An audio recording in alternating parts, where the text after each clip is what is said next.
TET पेपरफुटी प्रकरणाच्या पार्श्वभूमीवरती महाराष्ट्र नवनिर्माण सेनेने ठाण्यात उपरोधिक व्यंगचित्राच्या माध्यमातून राज्य सरकारच्या कारभारावरती जोरदार टीका केली आहे।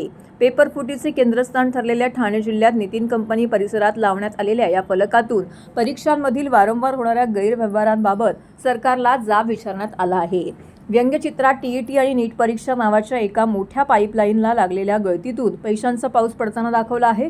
तसेच दुसरीकडे एक राजकारणी मोठ्या परीक्षांमध्ये अशी छोटी लिकेज होत असतात, त्यात काय एवढं असं म्हणत या गंभीर प्रश्नाची खिल्ली उडवताना दिसत आहेत।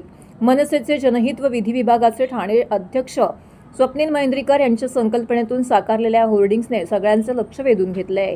टीईटी परीक्षांमध्ये घोटाळे होणे हे महाराष्ट्रासाठी काही नवीन नाही।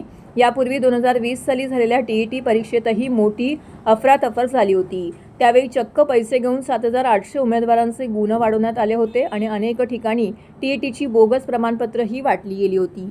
या प्रकरणामध्ये तत्कालीन महाराष्ट्र राज्य परीक्षा परिषद आयुक्त सुशील खोडवेकर यांना अटक झाली होती। हे प्रकरण राज्यात चांगलेच गाजले होते। तत्पूर्वी 2018 मध्ये अशाच प्रकारचे घोटाळे झाले होते।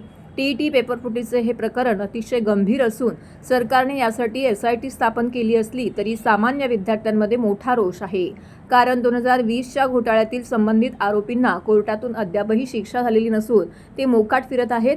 आगामी परीक्षेसाठी जवळपास 6 लाख उमेदवार सहभाग होणार होते। या परीक्षेसाठी त्यांनी गेल्या वर्षभरापासून रात्रंदिवस तयारी केली होती। मात्र सरकारच्या अकार्यक्षमतेमुळे पेपर फुटला आणि त्याचा नाहक त्रास प्रामाणिकपणे परीक्षा देणाऱ्या उमेदवारांना भोगावा लागत असल्याची टीका महेंद्रीकर यांनी केली आहे। जी 2 दिवस पहिला ठाणे जिल्ह्यातील भिवंडी या ठिकाणी टीईटीचा पेपर फुटला, तर ही खूपच धक्कादायक गोष्ट आहे।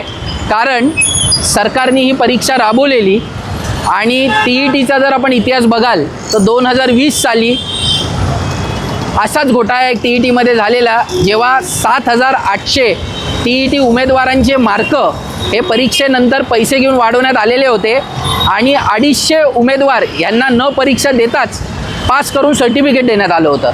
तर जेव्हा 2020 साली एवढा मोठा टीईटी परीक्षेत घोटाळा झालेला, तर मग सरकार काय झोपलेलं का? सरकारने यावेळा जेव्हा परीक्षा घेत होते तेव्हा ती काळजी घेतली पाहिजे होती। कारण जेव्हा ह्या गोष्टी पहिल्याच घडलेल्या आहेत त्याच्यापासून बोध घेणं अपेक्षित होतं, पण सरकारने असं काही केलेलं दिसत नाही आहे। आणि थेट QR कोड असलेले पेपर भिवंडीमध्ये सापडतात, ते पण परप्रांतीय बिहार आणि हरियाणाची लोक येऊन इथे पेपर विकतात। म्हणजे सरकारी यंत्रणा अपयशी ठरलेली आहे आणि सरकारी यंत्रणेमध्ये कुठे ना कुठे याच्यात इन्सायडर लोक म्हणजे आतली लोक इन्व्हॉल्व आहेत। कारण एवढ्या प्रमाणात जर पेपर फुटतो पहिला आणि बाहेर जातो, मग बाहेरची लोक इथे येऊन तो पेपर विकतात, तर ते खूपच भयानक आहे। आणि या संदर्भात जे 2020 साली प्रकरण घडलेलं, तर आजही कोर्टात त्या संदर्भात केस चालू आहे, त्याचा काही निकाल लागला नाही आहे। तर आमची विनंती अशी आहे की ही जी केस आहे आता जे SIT नेमल्यानंतर जे दोषी ठरतील त्यांच्यावर फास्ट ट्रॅक कोर्टामध्ये खटला दाखल करावा आणि तो चालवावा। कारण त्यांना शिक्षा लवकरात लवकर भेटणं हे अपेक्षित आहे। कारण तेव्हाही 2020 सालचे जे संबंधित त्यामधले जे गुन्हेगार होते त्यांना आजपर्यंत शिक्षा भेटलेली नाही आहे। तर फास्ट ट्रॅक कोर्टामध्ये जाऊन त्यांना शिक्षा भेटावी आणि 6 लाख लोकांचं भविष्य या परीक्षेवर अवलंबून होतं। त्यांच्या भविष्यावर तर तुम्ही अन्याय केलेला आहे।